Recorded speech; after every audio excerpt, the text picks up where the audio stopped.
Massieu.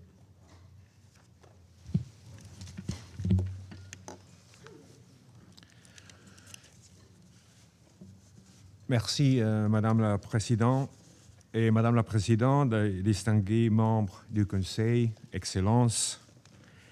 C'est un plaisir de vous informer de la situation en Haïti, aux côtés de Jacques Christophilis, représentant spécial de la Force de répression des gangs, Monica Juma, directrice exécutive de l'Office des Nations Unies contre la drogue et les crimes, et Vanessa Frazier, représentante spéciale du secrétaire général pour les enfants et les conflits armés.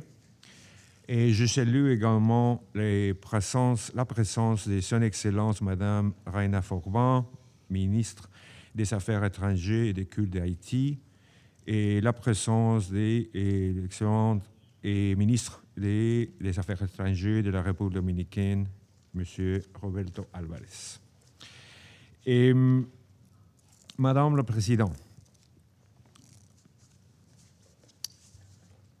Haiti continued to face persistent insecurity, acute humanitarian needs, and institutional challenges, with devastating consequences for its population. Yet, recent developments demonstrate that there still remains an opportunity to move the political transition forward, begin reversing the threat posed by gangs, and restore democratic governance.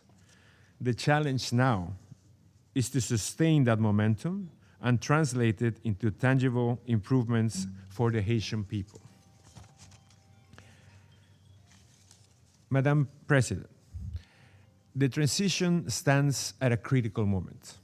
The adoption of the revised electoral decree and the consensus reached on an electoral budget earlier this month are significant achievements that provide a basis for renewed momentum. The launch of voter registration today marks another important step forward. The next priority is clear: the adoption of a credible and realistic electoral calendar. Achieving this will require sustained cohesion among Haitian institutions, continued dialogue across the political spectrum, and a shared commitment to place the interest of the Haitian people above all else.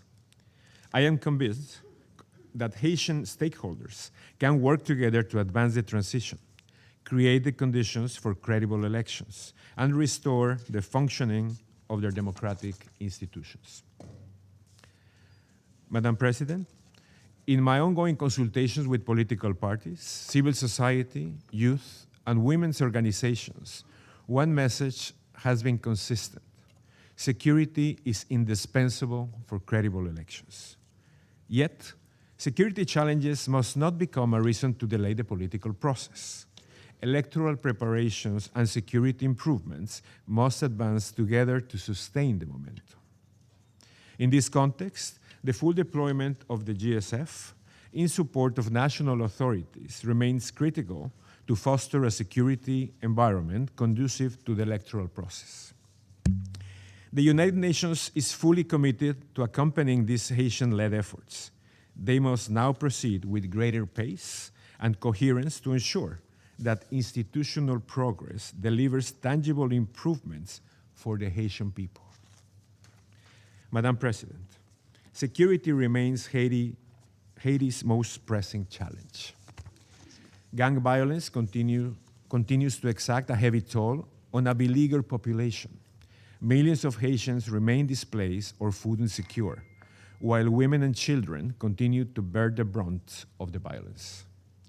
Recent attacks in Cité Soleil, Kenskoff, as well as in the Southeast and Artibonite departments, demonstrate the continued reach of gangs and the imperative need to step up efforts to break their influence and strengthen the protection of populations. Against this backdrop, the launch of operations by the GSF represents an important milestone.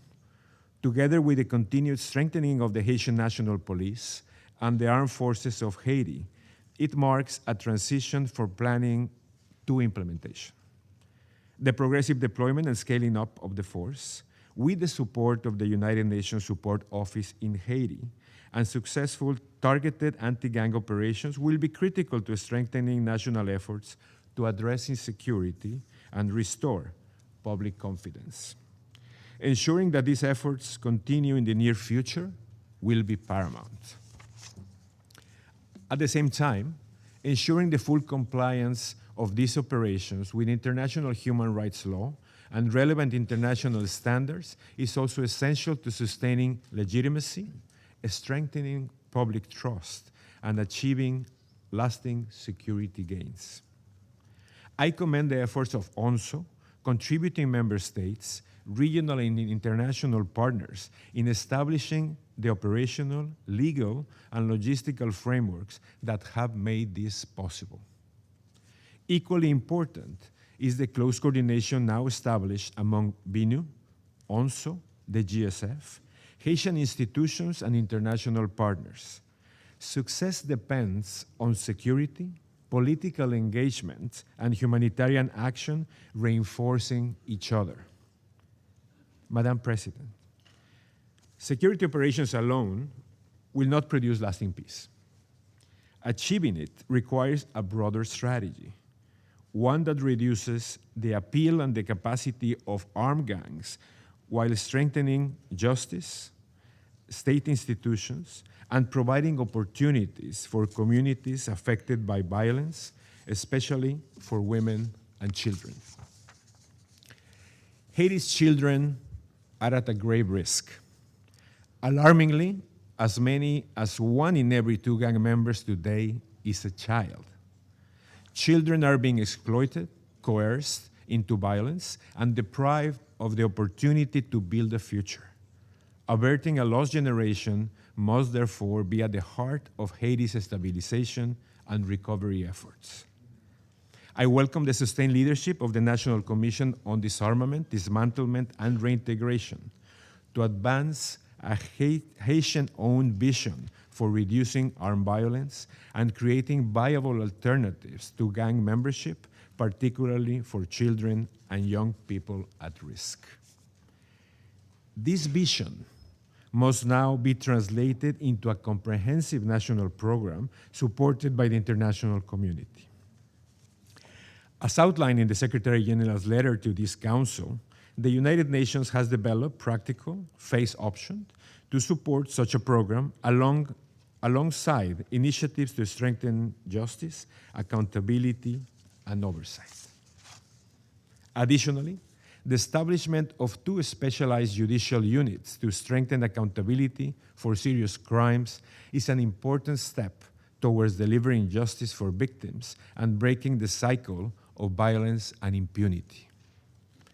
I encourage member states, including those seeking complementary avenues to support Haiti's stabilization efforts, to channel their support through the proposed multi-party trust fund. This will help Haiti turn security gains into lasting stability. Madam President, distinguished Council members, the window of opportunity before Haiti must now be seized. The Council's continued support for this innovative partnership, the GSF, with logistical UN support, and the good offices and political work of BINUH, will be critical to help sustain the current momentum. As highlighted by the Secretary General during his recent visit to Port-au-Prince, lasting progress will require sustained political engagement and continued international solidarity. Above all, it will require a shared sense of urgency to deliver tangible improvements that the population can see and can feel. Madame la Présidente, j'appelle le gouvernement haïtien et l'ensemble des parties prenantes à faire preuve d'un engagement constant, de responsabilité politique et d'un esprit constructif afin de préserver les progrès accomplis. J'encourage également les États membres à fournir les ressources nécessaires pour appuyer les priorités nationales, consolider les acquis en matière de sécurité et créer les conditions propices à la tenue d'élections et au rétablissement de la gouvernance démocratique. Les Nations Unies demeurent résolument engagées à accompagner les efforts menée par Haïti sur cette voie. Le peuple haïtien attend depuis trop longtemps. Il mérite que les progrès accomplis se traduisent par des améliorations concrètes de ses conditions de vie et par de nouvelles perspectives pour l'avenir. Je vous remercie. Je remercie M. Ruiz Massieu pour son exposé.